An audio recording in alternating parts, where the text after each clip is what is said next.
Hi, welcome to Your Excel Nerd.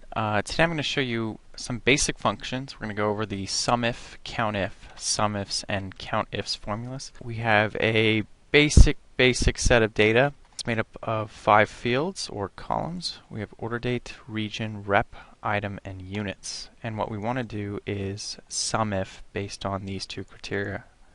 So if I change the name to Gil, you'll notice that my data changes. Also, if I change the name to, if I change the item to pencil, you'll notice that these formulas changed. So we're going to start with the basics. I'm going to go ahead and delete this. The SUMIF formula looks at a criteria range, and then looks at a sum range.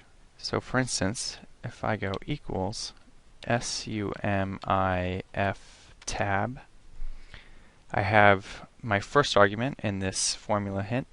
It's called range. And what range refers to is in which range does this name sit.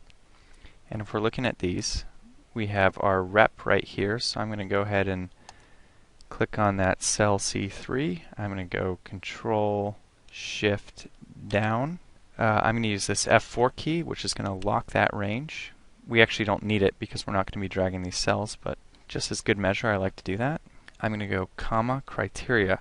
Okay, so in the first argument in range, it's asking us which is the range we want us to base our sum off. In my criteria, it's going, okay, well, which items within that range do you want us to look at the adjacent column and sum those adjacent rows? And we're going to go Gil, or this K2 cell.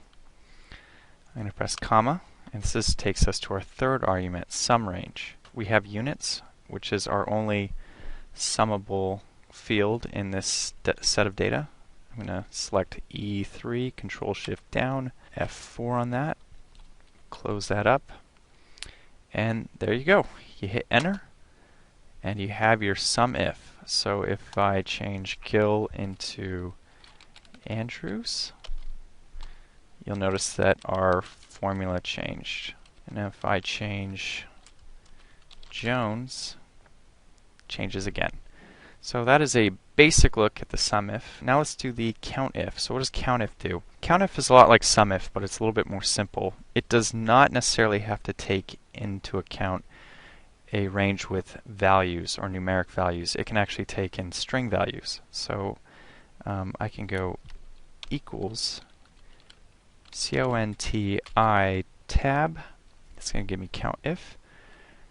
It only takes 2 arguments, so it's going to go range. Well, what's my range? It's this first range. If you highlight cell C3 and go Control Shift down, go ahead and press F4, and our criteria, which is going to be this name. So we're looking at just the name here, K2, and I hit enter, and it's going to give me 8. So this is basically telling me how many times does this name Jones occur in this range. Well, 8 times. What if we change it to Howard? Howard only occurs twice, and if we look at our data, and I'm actually going to go ahead and filter this. Rather than selecting all, I'm just going to select Howard, and I bet there's only going to be 2 records. Yep, 1, 2. So I'm going to Control Z or Edit Undo, and that's how that works. So this is basically stating that if we're looking in this column for Howard, we'll only find 2 records. Great, so now SUMIF. What if we have to take in, SUMIFs. What if we have to take in multiple criteria to sum? So one question you might ask is, I need to sum all of the units Jones sold that were binders. So how many binders did Jones sell? So if we change this to Jones and this to binders, let's see how we do this. So I'm going to go equals SUMIFS, SUMIFs, my sum range. So it only has one sum range. It's summing one range based on multiple criteria. E3 through E45 has been my sum range so far. Comma. What's my criteria range? Well, we have Jones right here, so that's our first criteria. So my criteria range 1 would be in this column C. Control Shift down, F4. Okay, so that solves the first two arguments. And what's interesting about SUMIFS is it can keep going and going and going. So as we go along, you can have multiple criteria. Okay, so what is my criteria 1? It's going to be this K2 cell. Now we don't need to use a sum range because it only accepts one range to sum. So I just need a criteria range. I'm going to look at this D range, this item range. Control Shift down, F4, and my criteria 2 is going to be binders. So again, what's this going to tell me is that what is the sum of all the binders in which Jones sold? According to this, Jones sold 124 units of binders. However, if I change this to pencil, he sold 130. I hope these units are large, because if he only sold 130 pencils within this time frame, that would be pretty bad. Well, how many desks did he sell? Looks like he sold 0. Yep, 0. Okay, so that's the SUMIFS formula. How about the COUNTIFS? Well, the COUNTIFS, just like the SUMIFS, takes into account more than one criteria, and it can go up to as many as you want. So I can go equals COUNTIFS tab to make it caps lock. You don't necessarily have to do that.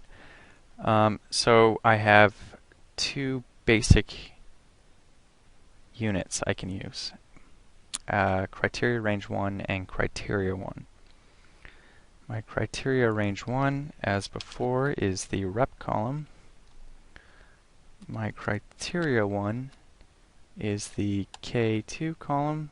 That gives me the same as this COUNTIF. I only put one criteria in. However, it allows me to add more. So my criteria range 2 would be this item column, and my criteria 2 would be this desk. So I accidentally put an extra parentheses in there. Okay, so obviously Jones did not sell many desks.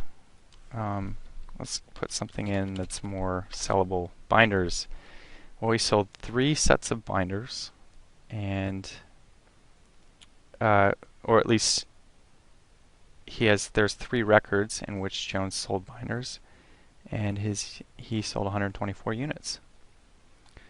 So let's go off this criteria. Let's go ahead and filter this. So if we go filter, let's go down to select all, Jones. I'm going to select him.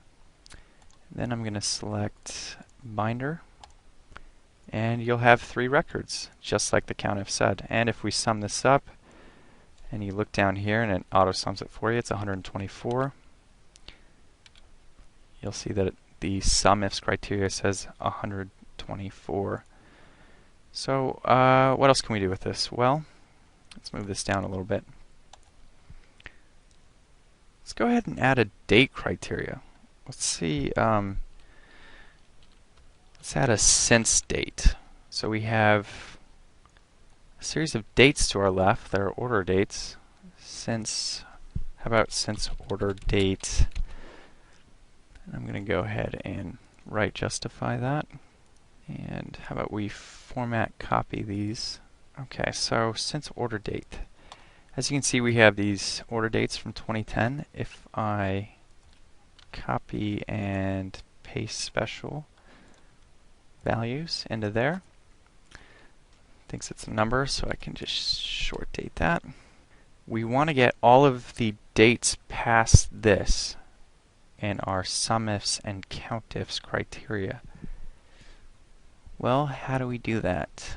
Since it's since order date, not before order date, we're going to use a greater than sign. I don't need to change anything because I'm just adding a third criteria.